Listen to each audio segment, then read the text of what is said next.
एके मिश्रा जी, अब आपके पास आना चाहूंगी, आपसे जानना चाहूंगी, लिस्ट जारी हुई, दिल्ली में हमने देखा जो फेरबदल हुआ है, क्या ये माना जाए कि आम आदमी पार्टी और कांग्रेस का जो गठबंधन यहां पर हमें देखने को मिल रहा है, अब हालांकि गठबंधन इसे कहें या ना कहें ये अभी स्पष्ट नहीं हो पा रहा है, लेकिन वहीं अगर जैसे बात की जाए तो क्या ये एक चुनौती भारतीय जनता पार्टी के लिए हो सकता है? आपको ऐसा लगता है सर?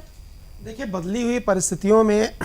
5 साल में परिस्थितियां बदल जाती हैं, नए प्रॉब्लम और चुनौतियां तो होती हैं जी। सवाल यहाँ पे ये है कि अगर प्रैक्टिकल पॉलिटिक्स के हिसाब से देखा जाए, 2 प्रिंसिपल पे अगर इसका डिस्कशन करें, तो जब कोई पार्टी, कोई नेता या कोई भी सिस्टम अपने आप में संपूर्ण हो जाता है, अपने विकास के चरम पे पहुंचता है, तो वहाँ पे इंडिविजुअल कैंडिडेट का बहुत रोल या मायने नहीं रखता है। यही कारण है कि जो अभी पहले बात हो रही थी कि भाई ऐसे ऐसे लोगों को टिकट नहीं दिया गया जो बहुत दिग्गज नेता है, क्योंकि ट्रांसफॉर्मेशन के प्रक्रिया में भाजपा या नरेंद्र मोदी जी का जो चेहरा है वो इस लेवल पे पहुंच गई है कि अब उनका सिस्टम ऑटो प्रोडक्टिव हो गया है, यानी कि पार्टी सिंबल और उसके मुद्दे ही चुनाव जिताएंगे, कैंडिडेट चाहे कोई भी हो। तो इतनी ताकत या विकास के इस पराकाष्ठा पे पहुंचने पे बहुत मेहनत और टाइम लगता है, जिसको बीजेपी ने अचीव किया। इसके पहले भी आप जाके देखिए, इंदिरा गांधी जब अपने पराकाष्ठा पे थी तो कैंडिडेट कौन है ये ज्यादा मायने नहीं रखता था, या तो पार्टी मायने रखती थी या इंदिरा गांधी का चेहरा मायने रखता था। तो ये एक जो ग्रेजुअल डेवलपमेंट होता है पार्टी को मजबूत करने का, ये उसका वो है। दूसरा, प्रैक्टिकल पॉलिटिक्स के हिसाब से देखें तो ग्राउंड पे अगर बहुत सारे नए चेहरों को लाया जा रहा है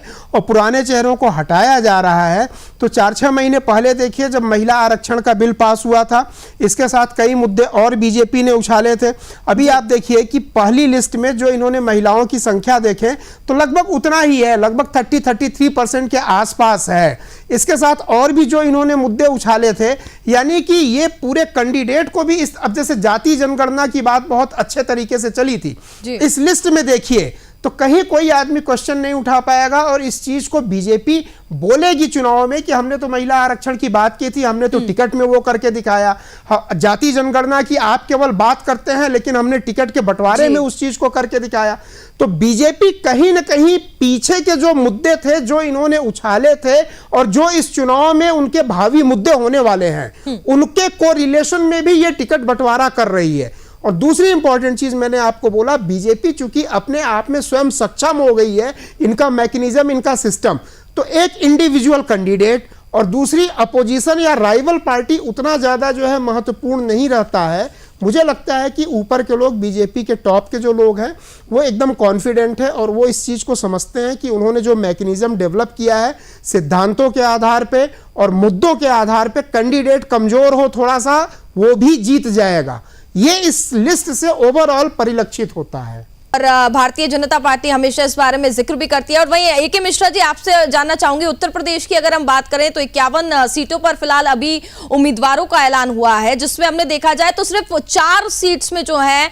वो बदलाव किए हैं नामों को लेकर के, और वो भी वो सीट है जहां पर पहले हारे हुए थे। इस बार नए नामों का यहां पर ऐलान हुआ है, क्या कहेंगे इस पर? नहीं, देखिए, जिन सीटों पे हारे हुए हैं तो डेफिनेटली वहाँ पे चेंज तो रिक्वायर्ड है जी। तो वहाँ पे ये ऐसे कैंडिडेट को लाएंगे जो कि प्राइमा फेसी पार्टी की चीज़ों को उपयोग करते हुए, पार्टी के ताकत को उपयोग करते हुए, प्लस इंडिविजुअल कैंडिडेट अपनी ताकत का उपयोग करते हुए उसको विक्ट्री में वो अब की बार रिजल्ट दे सके, क्योंकि इन लोगों का लक्ष्य अगर ओवरऑल 400 के पार का देखा जाए तो बहुत महत्वपूर्ण है। तो बार बार ऐसे कि जी हम तो पार्टी के कद्दावर नेता हैं या खानदानी नेता हैं, मुझे ये लगता है जो मैंने आपको बताया कि जब कोई सिस्टम, कोई पार्टी अपने परफॉर्मेंस की पराकाष्ठा पे होता है, पीक पे होता है, तो रिजल्ट उसके लिए ज़्यादा इंपॉर्टेंट होता है। तो इस लिस्ट में भी 2 चीज़ें हैं। देखिए, इनके लिए रिजल्ट ज़्यादा इंपॉर्टेंट है रेदर देन कोई एक व्यक्ति या नेता या कितने साल से वो एसोसिएटेड है